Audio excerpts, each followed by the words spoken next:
네, 이번 시간에는 답안을 가지고 같이 한번 확인을 해 보도록 하겠습니다. 이 페이지를 보시게 되면은 공제 교재랑 같이 비교하면서 논의를 해 보도록 하겠고요. 이 페이지에서 우리 답안에서 우선 지금 상황에서 이제 보호 조치를 불행사한 문제이기 때문에 경직법 제4조 1항에 있어서의 보호 조치에 대한 문제로 먼저 접근을 하도록 합니다. 이 페이지에서 경찰관 직무집행법 경찰관은 술에 취한 상태로 인해서 자신의 생명에 위해가 발생할 수 있는 우려가 있는 자에 대해서 보호 조치를 하도록 규정을 하고 있는데 이것이 바로 경직법 제4조 1항에 있고요. 술에 취한 상태의 경우에 있어서는 4조 1항 중에서도 제1호에 보시게 되면 술에 취한 상태로 인하여 자기의 생명에 위해를 미칠 수 있는 우려가 있는 자가 포함되어 있습니다. 그래서 4조의 근거에서 행해지는 경찰작용이다라고 볼 수 있겠고 양가로 2번에서 경찰행정 작용 잡아주시고요. 경찰행정 작용이라는 것은 항상 우리가 봤던 것처럼 공공의 안전과 질서 유지 목적으로 행하는 위험 방지 장애 제거 활동을 말하는데 지금에 있어서의 보호 조치라는 것 역시도 위해 방지를 위해서 이와 같은 보호 조치를 하는 것이기 때문에 경찰행정 작용에 포함된다라고 보는데 문제가 없습니다. 그 다음에 이제 강제 보호 조치로 들어가도록 합니다.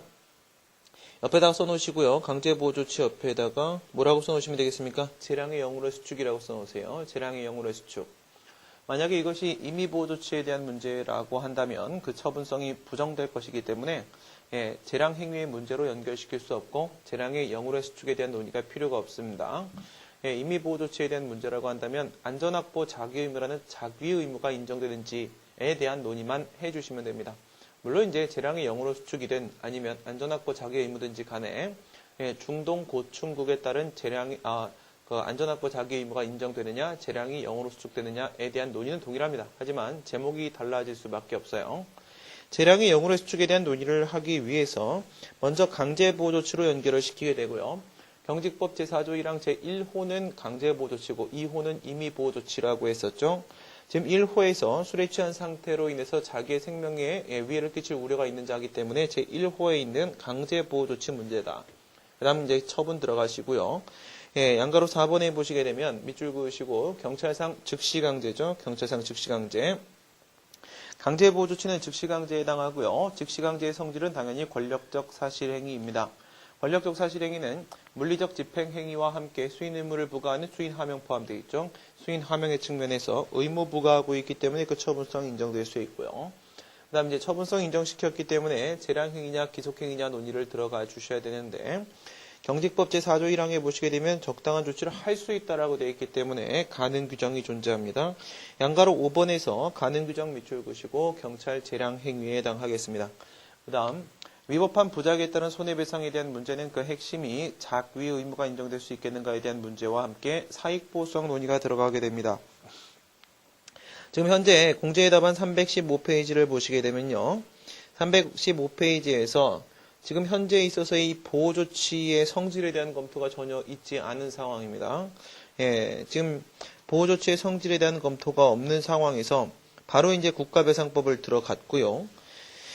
국가배상법을 현재 들어가 있는 상태에서 그 법적 성질에 대한 검토는 316페이지가 보시게 되면 316페이지 딱 중간쯤에 있는 반가로 2번 있죠. 자기 의무가 법령에 규정되어 있는지라고 해서 경직법 4조 1항 제1호에 따르게 되면은 재량행위로 되어 있다라는 내용이 한 6줄 쭉 가고 나서 그 다음에 재량의 0으로 수축되는 경우에 자기 의무가 인정될 수 있다라고 해서 법적 성질을 뒤쪽으로 빼놨는데요. 이렇게 돼버리면 여러분들이 316페이지 보시다시피 지금 느낌이 오고 계시죠? 굉장히 길죠? 그렇죠? 굉장히 길고 이 정도 분량을 여러분 답안으로 쓰게 되면 2페이지 나옵니다. 제목 하나 없이 2페이지 밀고 들어가야 된단 말이죠. 이렇게 되면 채점자가 읽을 수가 없어요. 아시겠죠? 목차를 가지고 승부를 건다라고 보시는 것이 가장 효과적입니다. 그래서 지금 제가 하고 있는 것처럼 법적 성질을 앞으로 당기는 것이 중요하겠다라는 생각이 들고요. 다시 우리 답안 돌아오시게 되면 이제 자기 의무 인정 여부를 보도록 합니다. 위에서 재량행위라고 처리를 했기 때문에 밑줄 그시고 무하자 재량의사 의무가 인정되는데 이것이 아직까지는 자기 의무라고 말할 수 없는 상태입니다. 자기 의무는 원칙적으로 기속행위에서 인정되기 때문에 이 재량 행위를 기속화시키는 과정이 필요할 건데요. 그래서 문제점 맨 끝에 보시면 재량이 0으로 수축되는지 밑줄 그으시고 이 논의가 필요해지겠습니다. 다음 조리법상 안전확보 자기 의무에 따른 재량이 0으로 수축 문제로 연결시키죠. 재량이 0으로 수축되는 경우는 두 가지가 있습니다. 첫 번째는 조리법상 안전확보 자기 의무를 매개로 하는 경우가 있고요. 두 번째는 조리법상 신뢰보호 필요성을 매개로 하는 경우가 있습니다. 후자의 경우에 있어서는 행정계획에서 논의가 되는 것이고 여러분들한테는 행정계획 출제 가능성은 사실상 없다고 보여지기 때문에 재량의 0으로 수축은 여기에 있는 안전확보 자기 의무 이것만 여러분들이 생각을 해주시면 되겠습니다.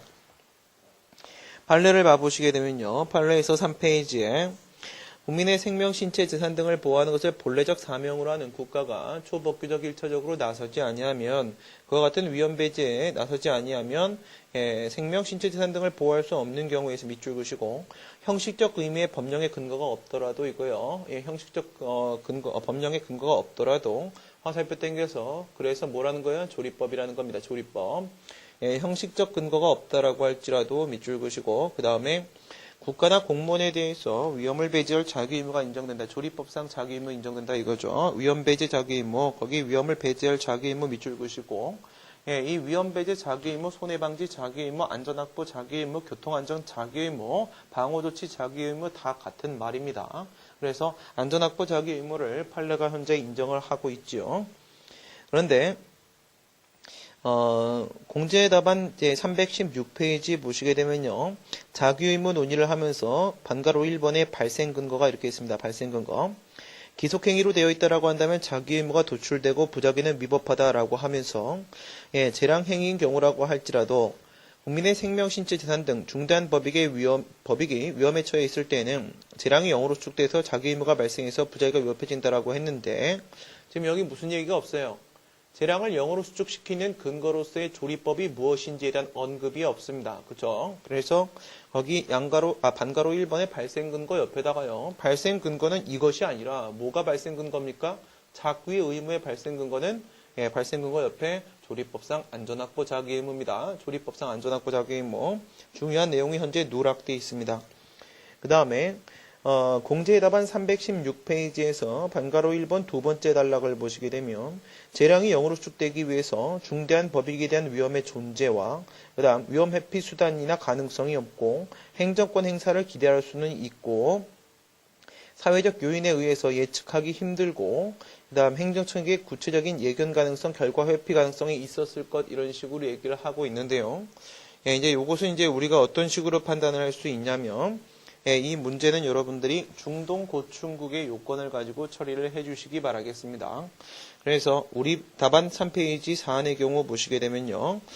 사안의 기속화 요건부터 봅니다. 양가로 3번에 국민의 생명, 신체, 재산 등의 중대한 법익에 대한 구체적 위에서 중 밑줄 그시고요. 중 동그라미 동가치적 법익에 대한 소홀함 없이에서의 동그라미 치시고 위험 발생의 고도의 기현성에서 고 동그라미 치시고 경찰 기관 개입 이외의 방법이 없을 것 보충성 원칙에서 보 동그라미 치시고 경찰 기관 개입을 통해서 위해 제거 가능성이 있을 것에서 경을 국으로 바꾸신 다음에 국가 기관으로 본다라고 하게 되면 이제 국이 될 것입니다. 국가 기관이든 경찰 기관이든 상관없겠죠. 이렇게 되면 이제 중동 고충국 이렇게 돼가지고 중동은 고충이 많은 나라이기 때문에 안전 확보를 해줘야 될 필요가 있다는 뜻입니다. 그래서 이 중동 고충국을 가지고 들어가시는 것이 가장 안전하겠고 어떤 문제가 출제되든지 중동 고충국이면 전부 다 커버할 수 있습니다. 사안의 경우 보시게 되면 중대한 법익에 대한 구체적 위해 사안이냐라고 봤을 때 동사입니다. 동그라미 1번 동사 밑줄 그시고 이건 생명상 법익 침해의 문제이기 때문에 당연히 중대한 법익 침해 문제 맞습니다. 동사. 동그라미 2번에서 동가치적 법익에 대한 소홀함 없이죠. 비교 대상 밑줄 그시고 비교 대상이 없습니다. 그럼 동가치적 법익에 대한 소홀함은 없는 것이죠. 그 다음 세 번째 손해 발생의 고도의 개연성. 술에 취해서 만취한 상태에서 영하 15도의 노상에서 잠이 들었으면 당연히 죽습니다. 그렇죠? 손해 발생의 고도의 개연성 인정되죠. 그래서 동그라미 3번에서 어렵지 않게 예측 밑줄 그시고요. 어렵지 않게 예측. 그 다음 동그라미 4번 보시게 되면 이제 충이죠. 보충성 원칙. 지금 이 사람이 스스로 자신의 생명상 법익 보호를 위한 어떠한 조치를 취할 수 있겠는가? 인사불성입니다. 인사불성 밑줄 그어주시고 그래서 보충성 원칙 다른 방법 없다는 것도 역시 충족되고요. 국 보도록 합니다. 국가 기관 개입을 통해서 위해 제거 가능하겠는가? 뭘 할 수 있겠습니까? 경직법 제4조에 따라서 긴급구호 요청을 하거나 아니면 경찰관서에 보호만 했다라고 할지라도 이와 같이 동사로 연결되지는 않았을 것입니다. 그죠? 이건 항상 뭐예요? 최소한이죠. 최소한. 최소한 이렇게만 했다라고 할지라도 이와 같은 동사로 연결은 없었을 것이다. 그래서 거기에 보건의료기관에 대한 구호 요청 및 경찰관서의 보호 밑줄 그시고 이렇게 되면 5가지 요건 모두 다 충족시키기 때문에 재량은 0으로 수축되고 기속화됩니다. 이렇게 되면 이제 자기 의무가 인정될 수 있겠죠. 밑에 결론 자기 의무가 인정된다. 자기 의무 밑줄 그어주시면 되겠습니다. 그 다음에 공제의 답안을 한번 보시게 되면요. 315페이지부터 한번 보도록 합니다. 승소 가능성과 관련해서 이제 배상 책임 논의부터 바로 들어갔습니다. 우선 법적 성질에 대한 검토가 없는 상황이고요. 그 다음에 공무원이 직무를 집행하면서 고의 또는 과실 법령 위반 타인에게 손해를 가하고 직무행위와 손해 발생 사이의 인과관계가 인정돼야 된다라고 했는데 두 번째 단락을 보시게 되면 공무원에 해당하고 고의 또는 과실이 존재하고 손해 발생과 인과관계가 인정된다는 점에 있어서 의문이 없다. 의문이 있습니다. 현재. 그렇죠? 이런 식으로 얘기하시면 안 되죠. 그렇죠? 우선 여기서 본 사안에서 의문이 없다까지 다 지워버리세요. 그래서 직무집행과 위법성을 집중적으로 검토를 하겠다라고 했는데요. 위법성은 위법한 부작위 성립과 관련돼서 법령 위반이 핵심적 요건이 될 것이라는 것은 예상할 수 있겠지만 직무집행이 도대체 무슨 문제가 되고 있다는 것인지 우리가 알 수가 없습니다. 그렇죠? 직무집행, 이 정도 직무집행은요. 이 정도 상황에서 외형설에 따랐을 때 직무집행성 인정하는 것은요. 어떤 국가배상 문제에서나 다 등장하는 정도의 수준입니다. 이건 특별히 문제되는 상황이 아니에요. 뭐가 문제되는 겁니까? 위법한 부작위에 따른 손해배상에서는요. 자기의무의 법령 위반 문제와 함께 사익보성이 핵심적입니다. 사익보성이. 그 밑에 직무집행 한번 보도록 할게요. 직무집행 보시게 되면 직무행위 자체라면 실질이 직무행위면 전혀 문제 없고 직무행위와 직간접적 관련이 있는 행위를 포함하는 것이다 라고 하면서 주관적 의사, 외형에 따라서 주관적 의사가 아니라 외형에 따라서 판단해야 된다. 이게 바로 뭐예요? 외형설이에요. 외형설. 외형설에 따라 판단을 한다. 본 사안에서 순찰차에서 내리지도 않았고 아무런 조치도 취하지 않았지만 근무 중이었고 순찰 중이었음이 틀림이 없기 때문에 도로상에서 A를 발견한 것이 맞다면 아무런 조치를 취하지 않은 것은 일반인의 시각에서 봤을 때도 직무집행으로 보여진다. 아무런 조치를 취하지 않은 것하고 그다음 직무집행하고는 아무 관계가 없어요. 아무런 조치를 취하지 않은 것은 부작위의 위법성 문제인 거죠. 그렇죠? 이런 식으로 접근하는 문제가 아니죠.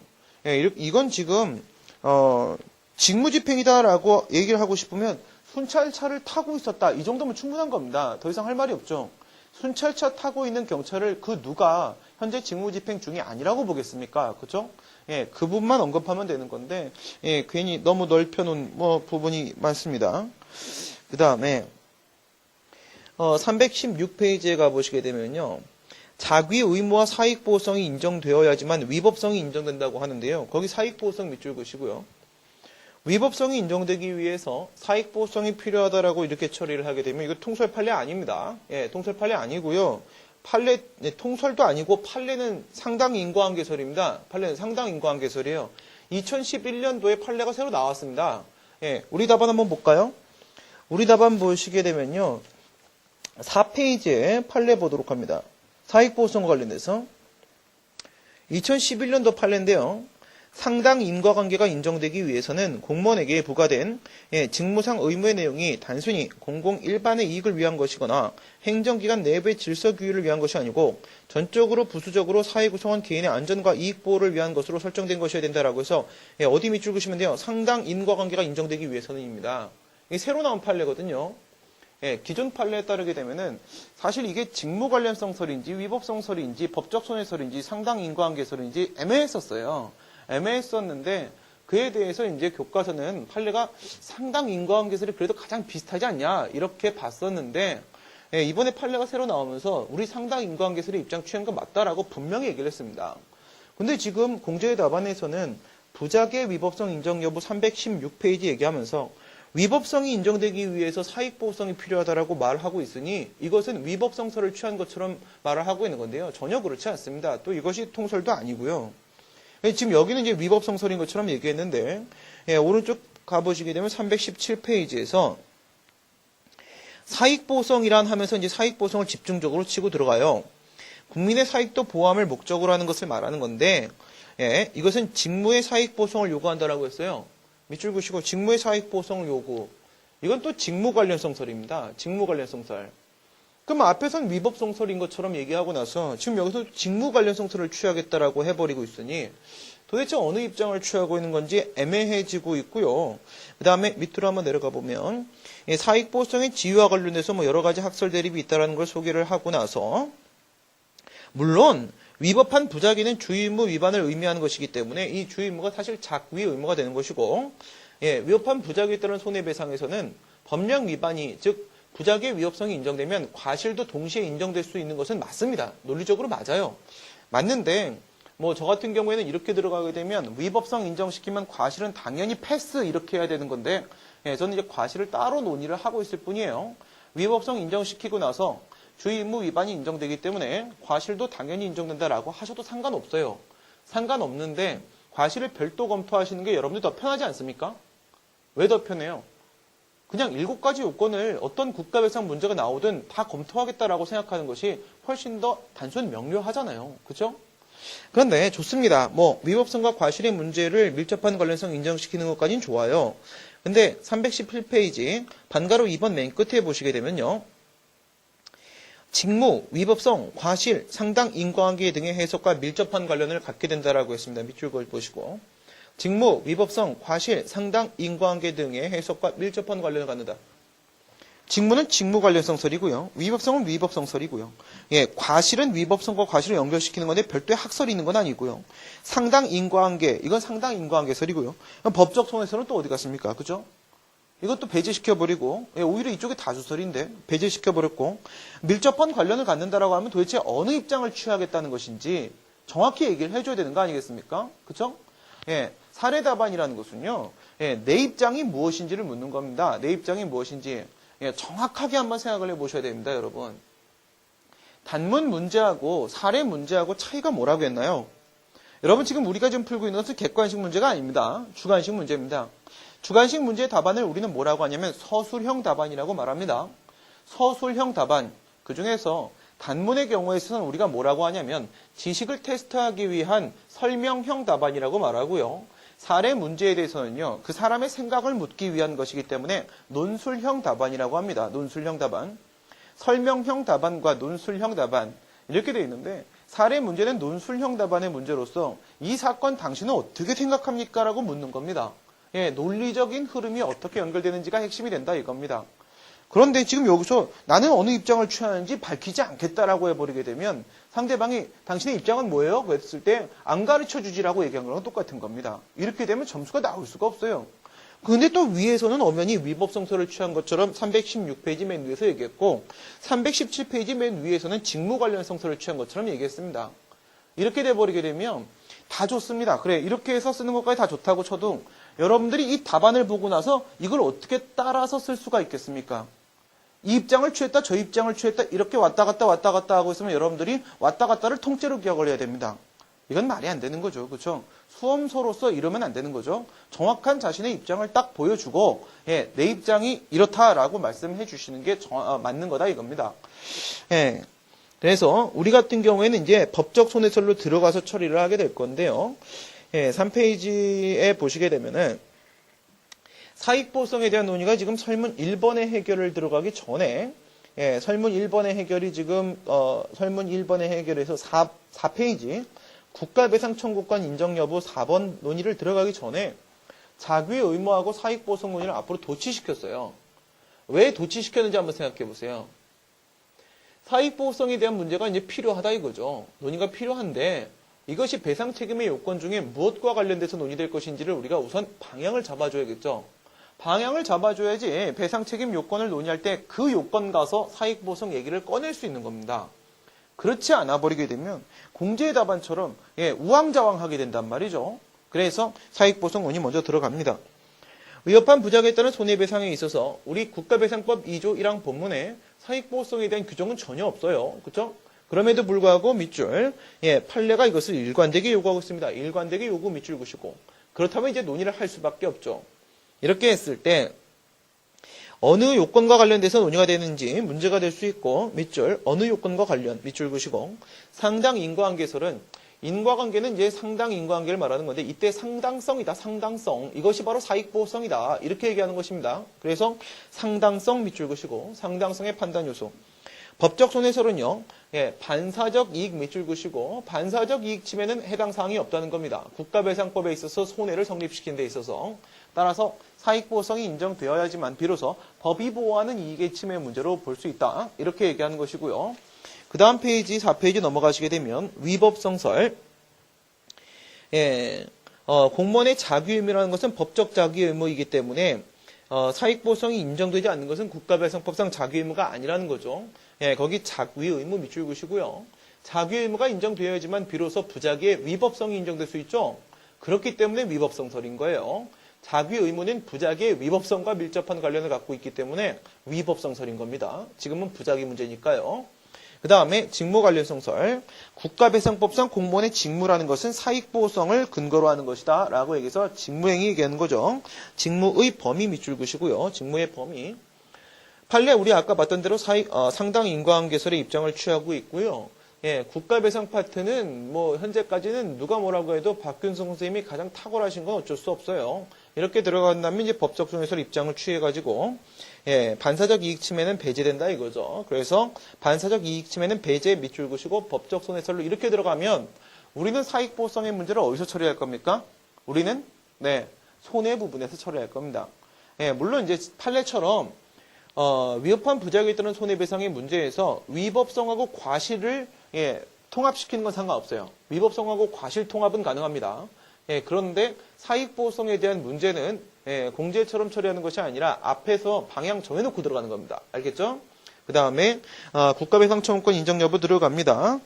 들어가 보시게 되면 이제 위협한 부작위에 따른 손해배상, 이때 손해배상 판례도 인정하고 있는데 밑에 양가로 2번 들어가시게 되면 국가배상법 2조 1항 본문 한번 제시했고요. 7가지 요건, 공무원의 직무행위 집행하면서 고의 또는 과실 법령 위반 손해 인과관계 잡아 들어갔습니다. 공무원 우리 아까 설명드린 대로 광해 공무원 처리하면 되겠고요. 여기서 신분상 공무원, 기능적 의미의 공무원, 사실상 공무원이 있는데요. 밑줄 그시기를 동그라미 1번 밑줄 그시면 됩니다. 현재 경찰 공무원은 국가공무원이니까 공무원의 지위 인정됩니다. 문제 없고 직무행위. 직무행위라는 것은요, 이건 광의설을 취했을 때 공법행위 전반을 말하는 것이고, 거기 이제 3가지 불문하는데요. 동그라미 치도록 합니다. 법적행위, 사실행위 중에서 법적행위 동그라미 치고, 권력행위, 비권력행위 중에서 즉시강제라고 했죠. 권력행위 동그라미 치고, 자기행위, 부작위행위 중에서 부작위 동그라미 치고, 이렇게 들어가게 되면요. 권력행위인데 법적행위 그것을 부작위했기 때문에 문제가 되고 있는 상황이죠. 우선 공법행위 잡아 들어갑니다. 공법행위해야 되니까 경직법은 공법이다. 이래버리면 끝나는 거예요. 그렇죠? 경직법의 근거에서 나온 거니까 경직법 밑줄 그시고 그 다음 밑에 공법행위 밑줄 그시고 현재 문제는 부작위입니다. 부작위 밑줄 그시고 문제 없죠? 다 불문했으니까. 논리적으로 들어가시기 바랍니다. 고의 또는 과실. 여기서 고의의 문제는 아니라고 보여줘요. 과실의 문제니까 과실 처리하고 들어가 보도록 할게요. 여기서 이제 과실 이렇게 처리할 수도 있지만 뒤에서 설문 2번을 논의할 때는 지금 판서에 나와 있는 것처럼 경과실하고 고의 중과실의 문제가 핵심적으로 제기됩니다. 설문 2번에서. 그래서 그쪽 한번 잠깐 보도록 할게요. 6페이지 보시게 되면은 경찰관 B의 주의 의무 위반이 그 위반의 정도가 경과실에 그치는가, 중과실에 그치는가에 따라서 구상권 행사 가능성이 달라질 수 있겠죠. 뭐에 따랐을 때? 절충설 따랐을 때 말하는 거죠. 그래서 이제 판례 보세요. 중과실이라는 것은 공무원에게 통상 요구되는 정도의 상당한 주의를 하지 않았더라도, 그러니까 상당한 주의까지 필요도 없는 수준이다 이거예요. 약간의 주의만 하였다고 하더라도 손쉽게 그와 같은 결과를 예견할 수 있는 경우임에도 만연히 이를 간과한 것과 같이 거의 고의에 가까운 거예요. 거의 고의에 가까운 현저한 주의 결여 상태입니다. 이것이 바로 중과실이라는 거죠. 여러분들이 이제 우리가 보기에는요, 고의하고 중과실은요, 구별할 수 없어요. 알겠죠? 우리의 눈으로는 고의와 중과실을 구별할 수 없기 때문에, 고의는 이제 인식하고도 또는 의도적으로라는 표현이 나오면 고의고, 고의에 거의 가까운데 그런 표현 없으면 중과실인 겁니다. 하지만, 고의로 본다고 할지라도 중과실로 본다고 할지라도 공무원의 외부 내부 책임을 인정시킴에 있어서 결과가 똑같기 때문에 어디로 보내도 상관은 없어요. 어쨌든 지금 같은 경우에 사안의 경우는 어떤가요? 영하 15도의 추운 겨울날 도로에서 만취 상태로 자면 바로 죽어요. 그렇죠? 바로 죽을 수밖에 없어요. 그래서 제가 길 가다가 제가 사당동 살기 때문에 사당동에 보면 이렇게 자고 있는 사람들이 워낙 많아가지고 돌아다니면서 계속 112에 전화를 하거든요. 이 사람이 죽어요. 이렇게 냅두면. 그렇죠? 이걸 몰랐다고 말할 수는 없는 거 아니겠습니까? 그렇죠? 그렇기 때문에 이제 어쨌든 과실이 인정돼요. 심지어 중과실도 인정되고요. 그것이 바로 5페이지에 있는 거죠. 성실한 평균적 공무원이었다라고 한다면 이 사람 죽을 거라는 거 충분히 알 것이고 최소한 경찰관서의 보호 조치라도 했을 겁니다. 과실 인정 문제 없고요. 법령 위반. 우리가 이제 국가배상법상 위법성은 객관적 정당성의 결여라고 보게 되는데 앞에서 자기 의무를 인정시켰어요. 재량 0으로 축된다라고 봤고 자기 의무 인정시켰기 때문에 부작의 위법성 인정시키는데 아무 문제 없고요. 그 다음 손해 보도록 합니다.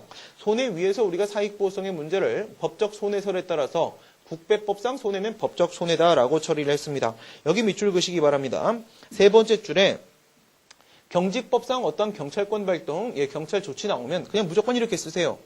단순히 공공일반의 이익을 위한 것이라기보다는 사회 구성원 개별인의 생명, 신체, 재산 등의 안전과 이익을 보호하기 위한 목적으로 해석 밑줄 그시고 무조건 이렇게 쓰시면 됩니다. 사익보호성 깨지는 경우는 절대 없어요. 아시겠죠? 그냥 이렇게 써버리시면 사익보호성 인정되고 그럼 법적 손해 성립됩니다. 인과관계, 최소한 경찰관서의 보호조치라도 했다면 이 사람 죽지는 않았겠죠? 따라서 원인 결과관계는 당연히 성립되고요. 이렇게 되면 승소 가능성 있다 이렇게 끝나죠. 설문 1번은 그다지 어렵진 않았는데 뭘 조심하신다? 자기 의무에 대한 문제하고 사익보호성 처리하는 거 좀 조심을 해주시면 되겠습니다. 그 다음에 설문 2번 들어가 보도록 하겠습니다. 설문 2번. 공제의 답안 317페이지 보시게 되면 고의 또는 중과실에 해당하는지 여부 이렇게 돼서 영하 15도 도로상의 방치에서 죽음에 이르게 한 것은 생명권이라는 중대한 법익에 대한 침해 문제일 뿐만 아니라 일반인의 시각으로도 충분히 예견할 수 있는 위험을 회피할 수 있었음에도 부작위로 일관한 점은 중대한 과실에 해당함에 의문이 없다라고 했는데 우리 답안 6페이지 중간 과실 정도 우리가 같이 봤던 부분입니다. 이렇게 판례를 기준으로 해서 판단을 해주시는 것이 맞습니다. 판례 있으면 판례는 무조건 던지는 거예요. 알겠죠? 판례 있으면. 이거는 너무 자의적인 판단처럼 보여집니다. 조심해 주셔야 될 부분이겠고요. 그 다음 공제의 답안 318페이지 넘어가 주시고 그 다음에 우리 답안에서 6페이지를 보도록 합니다. 지금 공제의 답안을 보시게 되면은 문제 소재에서 317페이지 맨 밑에 보면 국배법 2조 2항을 딱 던지고 나서 국가배상 책임의 성질과 관련해 검토를 하겠다라고 했는데 왜 그런지에 대한 얘기가 없어요. 왜 그런지에 대한. 우리 답안 6페이지 맨 위로 가시게 되면 경찰관 B에게 구상을 할 수 있는지에 대한 문제 첫 번째 본질적 근거 밑줄 그시고 공무원이 잘못했는데 왜 국가가 책임을 지느냐? 그 이유가 뭐냐? 본질적 근거 논의에 들어간다. 이것이 바로 배상 책임의 성질 문제고요. 밑으로 내려가 보시게 되면 2조 2항 밑줄 그시고 2조 2항을 근거로 판단하시면 됩니다. 그 다음 구상권 행사에 대한 문제 나왔으면 구상권에 대한 정의 간단하게 좀 처리해 주셔야겠죠. 그렇죠? 타인의 배상 책임, 타인의 책임에 대해서 자신의 출제를 통해서 변제를 대신했다라고 한다면 상환 청구할 수 있는 권리 이것이 바로 구상권이다. 간단하게 써주시고 과실의 정도에 대한 문제는 공제에도 역시 중과실 처리 잘 해주셨습니다. 그 다음 배상 책임의 성질 공제의 답안은 318페이지 우리 답안은 6페이지 맨 밑에 있는데요. 왜 국가가 책임을 지는가 이 문제를 말하는 것이죠. 세 번째 줄 밑줄 그시고 과연 공무원의 책임을 완전히 가름하는 것인지 밑줄 그시고 이렇게 되죠. 완전히 가름해버리게 되면 공무원의 내부와 외부 모든 책임을 다 가름해버렸기 때문에 공무원은 아무 책임을 지지 않을 수 있게 됩니다. 이렇게 되는 것인가 과연 이런 문제가 생길 수 있는 것이죠. 그 다음 7페이지 넘어가 주시고 학설 비교해 보도록 합니다. 공제의 답안은 318페이지 위쪽에서 중간설을 생략하고 있습니다. 중간설 생략. 중간설 포함시켜 주시면 좋습니다. 하지만 여러분들 중간설과 절충설에서 혼란스러워진다면 포기하셔도 상관없습니다. 알겠죠? 중간설을 써서 나쁠 건 없습니다. 그런데 중간설을 써서 여러분들한테 마이너스 효과가 더 크면 포기하시기 바랍니다. 그러면 우리 답안 7페이지 보시게 되면 대위책임설. 첫 번째 줄 맨 끝에 밑줄 전적으로 가해 공무원 밑줄 그시고 공무원에게 100% 모든 책임 다 인정된다라고 보는 거죠. 근데 국가가 왜 책임진다고 했죠? 피해 국민의 권리구제 만전을 기하기 위해서라고 했습니다. 두텁게 보호하기 위해서 대신 책임입니다. 그래서 두 번째 줄 맨 끝에 대신 하여 밑줄 그어주시면 됩니다. 예, 이것은 뭐예요? 예, 과거의 방식이죠. 예, 왕권 사상, 예, 무책임 사상에 근거하고 있습니다. 국가 무책임 사상 밑줄 그어주시고 이게 대위 책임설이다. 그 다음에 이제 자기 책임서를 보시게 되면, 예, 공무원은 국가기관의 지위에서 행위를 하는 것이기 때문에, 예, 국가의 자기 책임이다. 국가기관의 지위 밑줄 그시고, 예, 자기 책임 밑줄 그시고, 근데 뭐예요? 이거는 공무원의 경우에 있어서는 위법한 행위를 한 부분에 대한 자기 책임이 인정되고, 국가는 뭐라고요? 관리감독상 책임이 인정되는 겁니다. 둘 다 각자 자신의 자기 책임이 되는 거예요. 그래서, 예, 관리감독상 과실 밑줄 그어주시면 되겠습니다. 그 다음에 이제 중간설 보시게 되면 중간설 고의중과실 밑줄 그시고 부분대위 책임설 밑줄 그세요. 부분대위 책임설 고의중과실의 부분의 범위 내에서는 대위 책임의 문제 처리를 하겠다는 것이고요. 그 다음 경과실 밑줄 그시고 부분자기 책임설 예, 경과실의 범위 내에서는 부분적으로 자기 책임으로 처리를 하겠다는 겁니다. 이 얘기는 위에서 있었던 대위 책임설이나 자기 책임설의 입장을 그대로 끌고 내려오겠다는 겁니다. 끌고 내려오겠다. 알겠죠? 그 다음에 절충설 보도록 합니다. 예, 동그라미 1번 고의중과실 밑줄 그시고 고의중과실은 개인의 책임입니다. 두 번째 줄 개인의 책임. 근데 이제 여기서 조심해야 될 게 있죠. 판례도 역시 마찬가지인데 절충설에 따르게 되면 고의중과실은 공무원 책임이고요. 그 다음 동그라미 2번에서 경과실 밑줄 그시고 경과실은 뭐예요? 국가의 자기 책임이에요. 그렇죠? 자기 책임 밑줄 그시고 이렇게 바로 끝나는 게 아니라는 거예요. 이렇게 바로 끝나는 게 아니라 고의중과실 누구 책임이라고요? 공무원 책임이라고요. 공무원 책임인데 예외적으로 국민의 입장에서 봤을 때 그것이 직무집행으로 보여지면 국가의 자기 책임 처리하겠다 이겁니다. 국가의 자기 책임.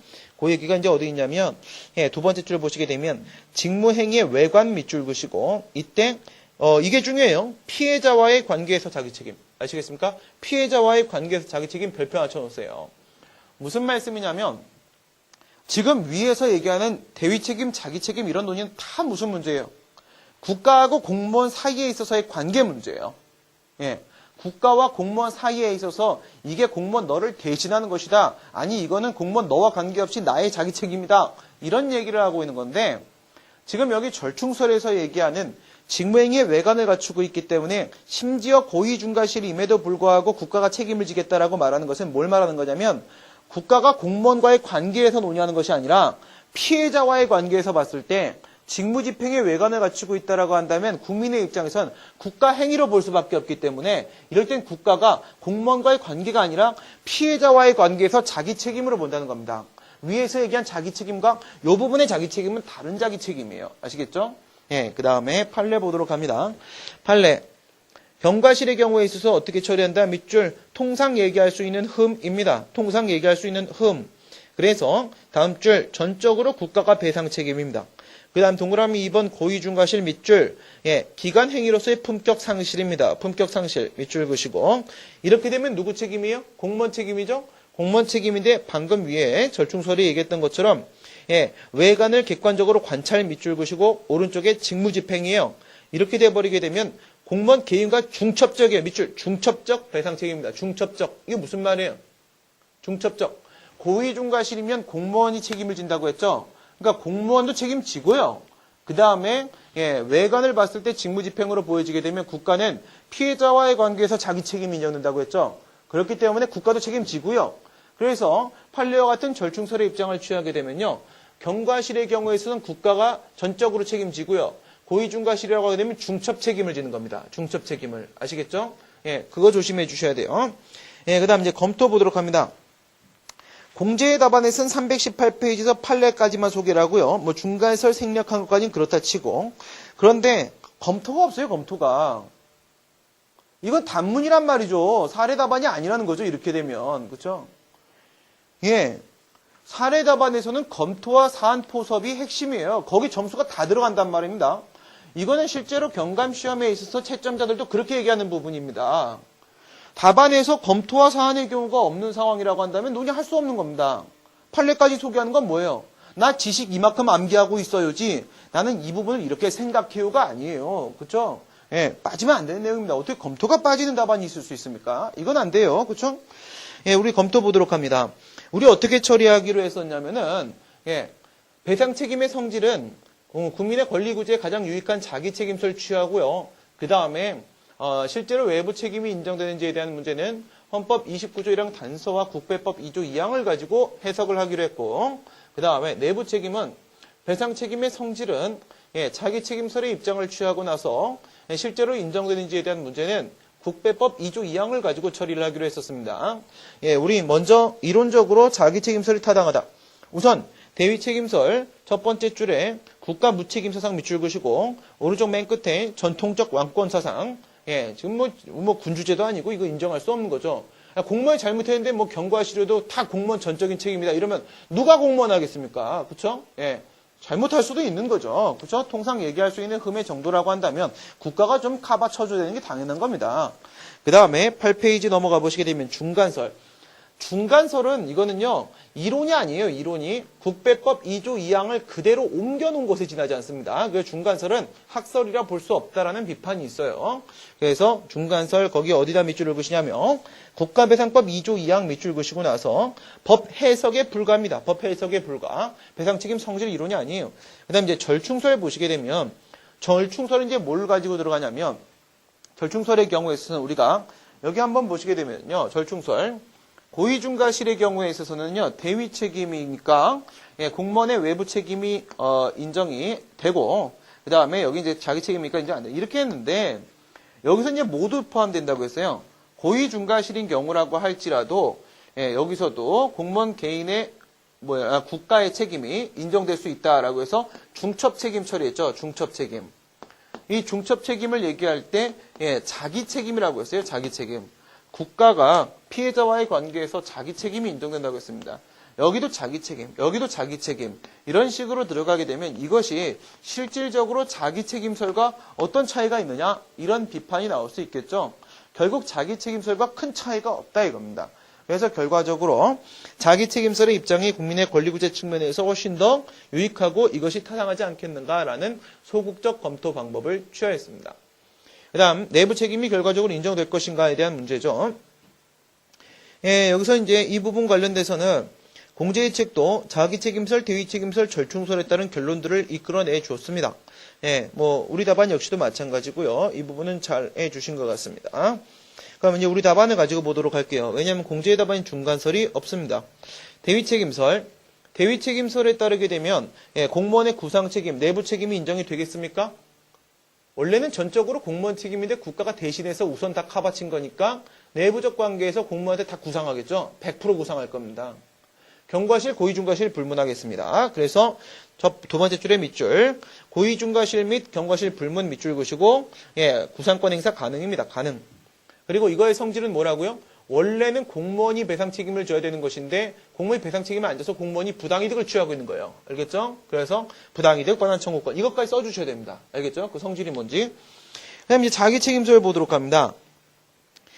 자기 책임설의 경우에 있어서는요, 국가도 자기의 책임을 진 것이기 때문에 원래는 이제 구상권이라는 것 자체를 인정하면 안 되겠죠. 원래는 인정하면 안 되는데 거기 이제 자기 책임설에 있어서 세 번째 줄 보시게 되면 행정 내부적 변상 책임이요. 행정 내부적 변상 책임. 그래서 예외적으로 인정 세모 칠 수 있는데 손해배상 청구권 밑줄 그시고 무슨 말입니까? 여기서 만약에 공무원이 위법한 행위를 한 부분에 대한 공무원 자신의 자기 책임이 인정되고 국가가 관리 감독을 소홀히 한 부분에 대한 국가 자신의 자기 책임이 만약에 인정된다라고 생각을 해보세요. 근데 얘가 잘못을 한 것이 만약에 20%에 20%. 그 다음에 얘가 만약에 80%의 책임을 져야 되는 부분이다 라고 한다면 피해 국민이 국가한테 손해배상 청구하게 되면 국가는 피해 국민한테 80%만큼만 배상합니까? 아니죠. 100% 배상하죠. 100% 배상하면 이만큼 부분에 뭐가 발생해요? 국가에게 손해가 발생하겠죠. 그렇죠? 그래서 이 부분은 뭐 한다는 거예요? 공무원이 국가에게 손해를 발생시킨 부분이 있다면 얘가 얘한테 뭐라는 거예요? 손해배상 책임을 지는 겁니다. 손해배상 책임을. 그 다음 이제 중간설 보시게 되면 중간설의 경우에 있어서는 경과실의 경우에 있어서는 자기 책임 문제죠. 여기가 중요하다고 했습니다. 중간설을 어떻게 처리한다고요? 고의중과실이냐 경과실이냐가 중요한 게 아니라 국가의 자기 책임이냐 대위 책임이냐 이게 중요하다고 했어요. 그래서 중간설의 첫 번째 줄에 자기 책임 동그라미 치시고 자기 책임이라고 한다면 각자 자신의 자기 책임을 진 것이기 때문에 구상권이라는 건 행사할 수가 없는 거죠. 그렇기 때문에 구상권 행사 불가능 밑줄 그시고 두 번째 줄에 고의 중과실이라고 한다면 대위 책임이죠. 대위 책임 동그라미 치시고 이런 경우에 있어서는요. 예, 대위 책임설의 경우는 똑같은 거예요. 구상권 행사 당연히 가능해지는 겁니다. 그래서 거기서 구상권 행사가 당연히 인정 밑줄 그어주시면 되겠고 자기 책임설을 제외한 나머지 학설은 전부 다 구상 책임이 부당이득 반환 청구권입니다. 부당이득 반환 청구권. 그래서 부당이득 반환 청구권 밑줄 그어주시면 되겠고 그다음 이제 마지막으로 절충설 보시게 되면 절충설은 첫 번째 줄에 경과실 동그라미 치시고 경과실의 경우에 있어서는요. 국배법 2조 2항을 가지고 봤을 때 절충설은 국배법 2조 2항 그대로 적용시킨다고 했죠. 예, 거기에 따르게 되면 구상권 행사 불가능이죠. 불가능. 그 다음 고의 중과실로 보게 되면은 예, 직무집행의 외관 밑줄 그시고 외관을 갖추고 있는 경우에 있어서 이때 구상권 행사가 가능. 예, 그 다음에 오른쪽에 부당이득 반환 청구권 성격 여기까지 밑줄 그어주시면 되겠습니다. 왜 이런 말씀을 드리냐면 예, 여기 한번 보시게 되면요. 절충설에 따랐을 때 예, 고의 중과실인 경우에 누가 책임지는 거예요? 전적으로 공무원이 책임지는 거예요. 경과실인 경우에서는 누가 책임지는 거예요? 전적으로 국가가 책임지는 거예요. 그러면 고의 중과실인 경우에서 전적으로 공무원이 책임을 져버리게 되면 국가가 아무런 책임을 안 지게 되면요. 국가가 외부적 관계에서 배상을 한 게 없기 때문에 구상 논의가 안 나와요. 구상 논의가. 그러니까 우선 국가가 배상을 해야죠. 그래야지 구상 논의가 나오죠. 그러니까 이 부분이죠. 이 부분. 예, 외관을 봤을 때 직무집행으로 보여질 때는 국가도 배상을 할 수 있다. 중첩 책임진다라고 했기 때문에 여기서만 구상 논의가 나올 수 있는 겁니다. 여기서만. 아시겠죠? 예, 그래서 이제 그런 논의가 절충설에 포함되어 있었던 것이고 내부 책임과 관련돼서 판례는요. 애매한 입장을 취하고 있어요. 무슨 말인지 하나도 모르겠어요. 구상권 행사의 범위와 관련돼서 국가는 재반 사정을 참작하여 손해의 공평한 분담이라는 견지에서 신의칙상 상당하다고 인정되는 한도 내에서만 구상권 행사할 수 있다. 정확한 입장이 안 나옵니다, 지금. 예, 그리고 검토 들어가시게 되면 검토는 이제 결국 뭘 가지고 우리가 처리할 수밖에 없는 거죠? 국배법 2조 2항이 있기 때문에 국배법 2조 2항을 가지고 우리가 처리할 수밖에 없어요. 여기 검토 보시게 되면 헌법 29조 1항 단서에서 공무원은 책임이 면제되지 않는다라고 이렇게 했죠. 공무원의 책임 면제되지 않는다. 밑줄. 완전히 면제되는 것은 아님. 이거예요. 완전히 면제되는 것은 아님. 뭔가 책임이 인정될 수도 있다라고 해석이 되는 거지 뭐가 면제되는지 정확히 알 수가 없습니다. 예. 그 다음 두 번째 줄에 국가배상법에서 정할 문제. 그럼 뭐를 면제시키고 뭐를 인정시킬 것인가에 대한 문제는 국가배상법에서 정해야 됩니다. 그 다음 국가배상법 제2조 2항에서 그렇게 얘기를 하고 있죠. 동그라미 3번에 별표 치세요. 3번 사실 하나면 끝납니다. 내부적 책임에 관한 규정이 있어요. 내부 책임에 관한 규정. 거기서 밑줄 고의 중과실에 한해서 구상책임 인정. 이거죠. 사실 이거면 끝나는 거예요. 그렇죠? 위에는 이제 이걸 논의하기 위한 바탕이 돼주는 것밖에 없는 것이고요. 그 다음 위에서 배상 책임의 성질에 대한 논의를 했지만 이것은 이제 이론의 문제예요. 그렇죠? 네, 법 이론에 대한 문제. 관념적 학설을 통해서 이걸 해결할 수는 없기 때문에 고의 중과실이면 구상권 행사가 가능하다. 근데 위에서 우리 중과실이라고 했나요? 그렇죠. 중과실이라고 했죠. 그러면 구상권 행사 될 수 있다. 이렇게 결론을 내릴 수 있겠네요. 예, 지금 이 부분에 대해서 우리가 좀 복잡하게 얘기를 했는데요. 여러분들이 이제 하셔야 될 건 명확해요. 뭐냐면 설문 1번에서 위법한 부작에 따른 손해배상 문제 하실 수 있죠? 예, 하실 수 있을 거라 믿습니다. 예, 뭐 한다고요? 자구의 의무하고 사익보상만 도치시키면 나머지 간단하잖아요. 일사천리예요. 그 다음 두 번째, 공무원 책임 문제가 나오게 되면 이제 어려운 문제 나왔다 생각하시면 돼요. 어려운 문제. 왜? 사시행시에도 문제 출제하지 않습니다. 거의. 2011년도에 행정고시 문제에서 2011년도 행정고시 문제는요. 사시와 행시의 50년간 양쪽 문제 다 합쳐 제일 어려운 문제였거든요. 2011년도 행정고시 문제에서 이 외부 책임 문제가 드디어 등장했습니다. 근데 외부 책임보다 더 익숙하지 않고 더 어렵다라고 느끼는 것이 수험생들이 내부 책임이에요. 이 내부 책임을 경감시험에서 그것도 제2회 시험에서 냈었단 말이에요. 아시겠죠? 어려운 문제인 거 맞습니다. 굉장히 헷갈리는 부분이고 교과서마다 다 달라요. 그렇죠? 그래서 이 부분 나오게 되면 어떻게 하냐? 이거 통째로 찍으세요. 눈으로. 찍어놓고 이거 그대로 옮겨 넣으세요. 아시겠죠? 예. 그거밖에 방법이 없습니다. 여러분들 이거 진짜로 다 이해하려고 하게 되면 예, 시간이 꽤 걸릴 수밖에 없습니다. 이거 그대로 통째로 눈을 찍어 사진 찍어 놓고 예, 그대로 답안에 옮기시면 예, 그래도 준수한 점수 받으실 수 있을 거라고 믿습니다. 예, 지금까지 사례 12번 국가배상과 관련된 내용을 같이 살펴봤습니다. 수고들 많으셨습니다. 수고하셨습니다.